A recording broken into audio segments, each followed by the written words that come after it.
There it is. We have a tornado. You can see That the could be rotation. a strong tornado. It could be yeah. EF2 or greater. Yeah, that was our biggest concern today, folks. Strong tornadoes. We're going to keep it on this camera shot. Let's adjust it to where we can follow it. If you live along I-430, Camac Village, it's heading toward you. Tornado warning, Pulaski County, downtown Little Rock. In West Little Rock, right now being impacted by a confirmed tornado with debris. And here it is, and could be a strong tornado, EF2 or stronger. This is exactly what we didn't want to happen Over today. Reservoir Road at this time. Over Reservoir Road. We're going to keep it here. We're going to follow it. Certainly looks like a tornado. Oh, my goodness. This will be heading towards North Little Rock, the Crystal Hill area. This will be heading eventually into the Sherwood area. We do have crews out and about. They're covering this for us. We've got Frederick Price. He's on Cantrell Road, and we'll turn it over to him now, Frederick. Hey Tom, good afternoon to you again. Yeah, we're getting deeper on Cantrell Road and we're noticing a lot of damage. Tree limbs are on the road. We have a tree over here to my right that is down. People are actively working to try to clear this so that traffic can get through here. Not a lot of traffic is being able to pass on Cantrell right now because they're trying to get this road clear. But I do have a young lady, Alexa, who was in a tennis shop at the time. Kind of tell me, when this storm passed, what were you doing and what was going on essentially? We were just in the tennis shop, and then my cousin called me and she's like, the tornado's coming in. So I ran outside thinking she was in my car, and we looked and the tornado was right there with those trees, and we watched it, and then the people that own the shop told us to come in, and we went to the basement, and then we waited till the storm came out. I was done, and then we came out and there was a tree on my car. Well, Alexa, fortunately you and your friends are okay. Thank you so much for talking to us. We're going to send things back to you, Tom. We're going to make our way down Cantrell and try to see more damage, but I can imagine that there is a lot of damage because this has been, as Nathan and you have been saying, pretty catastrophic.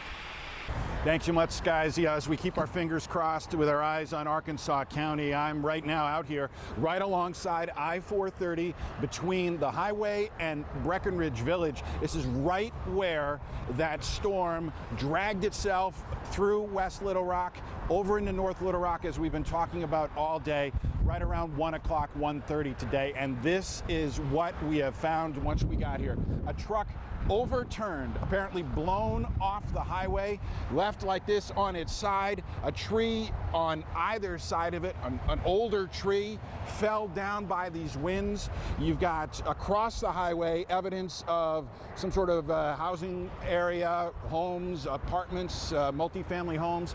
Clearly damage on that side. And then near Gridlock, up on Rodney Parham, which is behind my cameraman Zach's back right now. But then the storm makes its way across Breckenridge Village and hits the shopping center here that's at the intersection of 430 and Rodney Parham.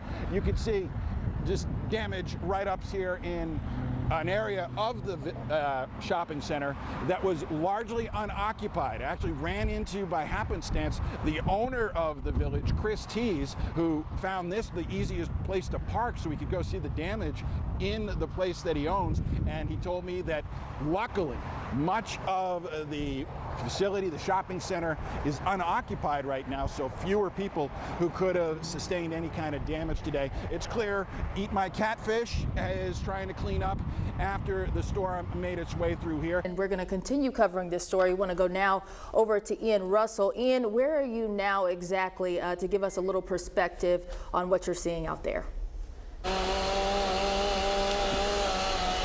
Hey Faith, we're still on Green Mountain Drive, just a little bit further down from the Waterford Apartments. I would honestly love to tell you what intersection we're at, but the storm has kind of wiped out the street signs there. I do, of course, have to give a huge shout out though, and you kind of heard us mention this throughout the day here and throughout the afternoon, a huge shout out to the public works crews who've just been out here trying to get people back on their feet, trying to get roads cleaned up, trying to get things back together. I talked to the public works a second ago as they were out here, talked to some crews as they're out here kind of cleaning these trees on Green Mountain Drive as they work on cleaning this up, and they told me, I asked them, how long are y'all going to be here? And they told me, not today, not tomorrow, Sunday, Monday maybe. They'll be out here for a while working on this, cleaning this up, getting this neighborhood and getting Little Rock back together. But the other big thing, and the other shout out I've got to give out here, is just the neighbors, the random people who stopped by and said, hey, I'm helping out. I might not be here, I may live in this neighborhood, but I want to help out. And I think it was Julissa who mentioned earlier, it's what makes us Arkansans, right? It's what makes us that sense of community, that sense of helpfulness with each other. I mean, there are so many trucks behind our photojournalist Danny here of people who just showed up with chainsaws. You can hear them behind me just wanting to say, hey, I'm here to help. Whatever y'all need, I'm helping out. And listen to them go. I mean, cleaning these trees up, trying to help out the neighborhoods here. So obviously a long road to recovery. This is not something that's going to happen immediately. This is not an overnight thing. This is going to take a while, but shout out to Public Works, shout out to the neighbors, the Arkansans here saying, hey, I am here to help. Guys, we'll go ahead and send it back to you. All right, Tom, thank you. And as we said, a lot of this is still developing, still trying to understand the scope of all of this damage. But we do want to go now to a tweet from Mayor Frank Scott Jr., who has been staying on top of this. He said, quote, "At this time, we know of 24 people who have been hospitalized at Little Rock hospitals, and we are not aware of any fatalities in Little Rock at this time. Property damage is extensive, and we are still responding." Now, earlier he did request that the National Guard be deployed, and so just to help with some of those damaged zones, and we'll see how all of that turns out, but just still following all of this devastation. I can tell you that with every one of our live shots that we're doing right now, it's personal. Yeah. These are all landmarks that I've known my entire life that in one afternoon have just gotten wiped out and changed, and lives have changed. And it doesn't make any difference. I've been here so long, whether it's West Little Rock and starting to get to the areas where we can really see where it happened, no matter where it is. This is personal. Yeah. And now we're going to go get another one. Let's go to Sarah Hobakowitz. Yeah, Craig, that devastation seen all across the metro area. We're seeing that devastation, but we're also seeing help coming in droves. Just since I last spoke to you, we've seen a lot of improvement. North Little Rock City crews coming in to take down trees to clear this roadway. And we've been talking with some of those community members that live here. Right now I'm here with the Oler family. You guys were here through the whole storm. What was that like? Well, it started like we saw the clouds moving like ahead of us to like this direction, but we didn't know the tornado was behind us. So then we only had a few seconds notice when it just stopped having rain, and then that's when she yelled, "Everyone get downstairs." Yeah. She slammed the door and like we just everything. We heard nothing, and there was just silence. And then a few seconds later, everything was just flying and destroying. We could just hear everything being tossed around on the backyard and stuff. And I mean, we don't expect something like this in the metro area. What was it like as parents being like, now's the time? Oh, I hate it. It was awful. So all I could think was to keep them safe. So I brought them downstairs, and like when everything went silent and we came out and we saw everything, I was like, I'm just glad I could keep them safe. It was awful. And we were talking a little bit before that there are huge trees around your house that none of them hit. None of the trees hit our house. They all went around it. Our backyard is completely destroyed, but the house is safe. So I'm just glad that happened and didn't hit us, because I don't know what I would have done. And also, you know, I've seen so many community members coming in and just helping out. What has that meant to you guys? Oh, we liked how fast the police got here with chainsaws. Like, they had a really special vehicle that they just, like, this was done in pretty much about an hour, 2 hours, yeah. And we're grateful because now we're able to get out of our house and go somewhere where the roof doesn't leak and stuff like that. So we're grateful to the city. We're grateful to the fire department and the police officers that showed up so fast. And that everyone here is okay. Yeah, we're okay. He was in Florida at the time. He was driving home. He stopped to get food. And the thing is, if he kept going, he was probably going to get crushed by the trees. Yeah. Just glad that everyone is okay. Thank you guys so much for sharing your story. Again, continuing to follow the devastation that we're seeing here and the help that is coming. All of these details are changing as we go, as everything gets fixed. You know, right now this road is clear. Just moments ago when we last spoke to you, there was thunder, it started raining, and there were trees in the road. So things are happening. Help is on the way. If you do need that aid, you're asked to go to the North Little Rock Community Center. We're going to send it back to the studio so our meteorologists can continue tracking storms across the state. But for now, reporting in North Little Rock, Sarah Hobakowitz, THV 11 News. And Tom, just like you all have been saying, if we're going to tell this story properly, it means we can't just stay in Little Rock. We got to branch out and show you what's happening elsewhere, don't we, Faith? It's just so widespread. And we've been following, you know, since we first saw in West Little Rock on the way to North Little Rock and then to Jacksonville, Sherwood area. And that's where we find Jalissa Garza, who's been following this all throughout the day as well. And just to talk about the devastation. So Jalissa, I believe, has the Pulaski County Sheriff's Office to tell us a little bit about what she's seeing out there. Jalissa? Yeah, Faith, they're going to talk to us in just a little bit. They're regrouping as they're trying to work with people to stay out of this area. Take a look at this damage compared to what we saw in Redmond Road. So much damage. Earlier, we just saw a lot of trees, debris. Right here used to be a laundromat. A lot of people walking by in awe of the damage that they're seeing. Again, we were going to speak with the Pulaski County Sheriff's Office, but they're having to get back to controlling traffic because people still trying to make their way through here. We have another business right here where owners are looking for their belongings. Really, it's a terrible sight to see. So many people are coming together to clean up. But the biggest thing for Jacksonville right now is making sure that people stay put and stay safe. There is a lot of debris across the roads, a lot of trees, a lot of signs everywhere. Where we were earlier, you saw Dupree Park, nothing left, a lot of down power lines down there as well. They just want people to stay put. Earlier, we spoke with more police officers from Maumelle who were down here saying they're trying to close more roads and keep that foot traffic limited. But as you can tell, the damage here even worse than what we saw on Redmond Road. We're hoping that someone with Pulaski County Sheriffs will make themselves available again to talk with us about what people at home need to know. But for now, they do want everyone to stay home and stay put. I'm going to go ahead and toss it to our Journey Taylor, who's got more. Journey, what are you seeing where you're at? Yeah, absolutely. We ran into Jalissa as we made our way to Cabot. Jalissa was in Jacksonville. We made our way over to Lonoke County where we were learning about damage on Highway 89. I believe that's also known as Pine Street in Cabot.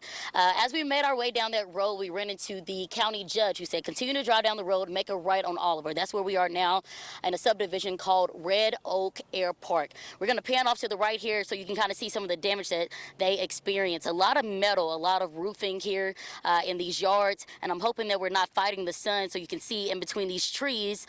It's a very large tree with the metal just wrapped around it, so very much you can see how high that wind is. We're going to try to cross this street safely. We have people kind of coming in and surveying the area, but across the street, so this neighborhood here, let me kind of explain to you just a little bit what we're seeing. They're on a lot of acres. I believe this is an area where some of the homeowners or some of the business owners actually own planes, and we have some hangars here to the right with possible airplanes inside of it. So we'll get to that in just a second, but I want to acknowledge this house right behind me. We have a tree down in the yard, but Grayson, I don't know if you can zoom to the top, the second floor of this house. You can clearly see the busted windows, but also take a look at the wood sticking out of the roof. We have two pieces of wood sticking out of the roof. That wood piercing the roof, so definitely some high winds here.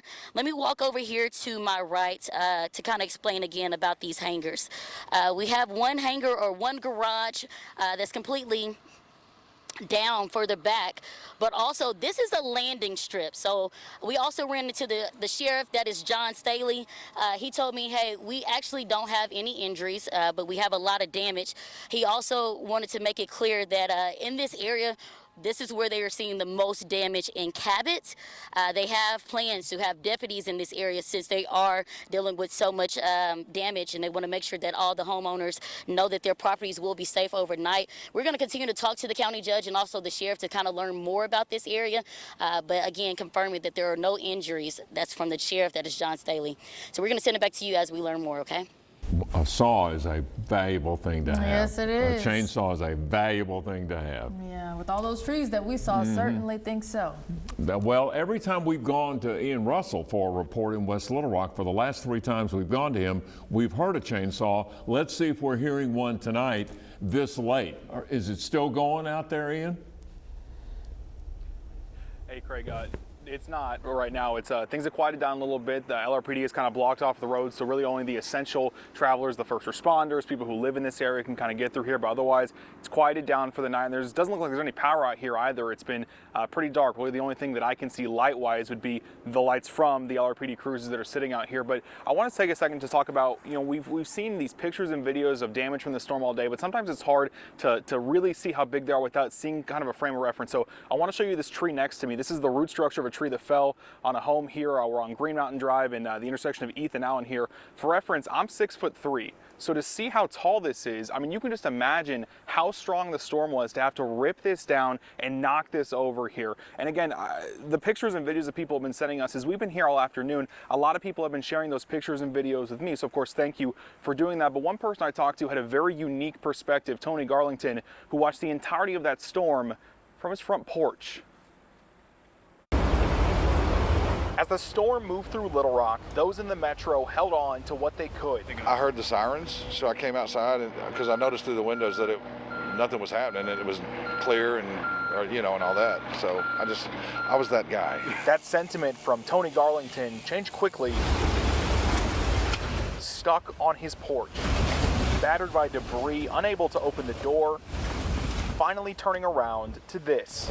That was pretty jacked up. Off Green Mountain Drive in Little Rock this afternoon, help was everywhere. From the machines of Public Works to the chainsaws of strangers, all to help anyone who needed it. I don't mind helping. That's really why I'm out here. If they need me to do anything, if there's anything I can do to help, why not? And in this neighborhood, they need all the help they can get. Honestly, but wasn't expecting to see all this. We blessed. Miss us by here. I stay relieved right down there. So we blessed. Some, like Cartier Braggs, didn't see much damage. Others, like Garlington, saw too much. My mom and dad, one of my sons, and me, yeah. We all live right here, and we were all hit. Generations that are safe, homes that are not. Well, it's painful to see these homes destroyed. Garlington says they'll rebuild. He's just happy to see his family safe. We're going to go stay in a hotel tonight and then try to figure out what to do. Never been in this situation. I've always seen it on TV, but it can happen to anybody, I guess.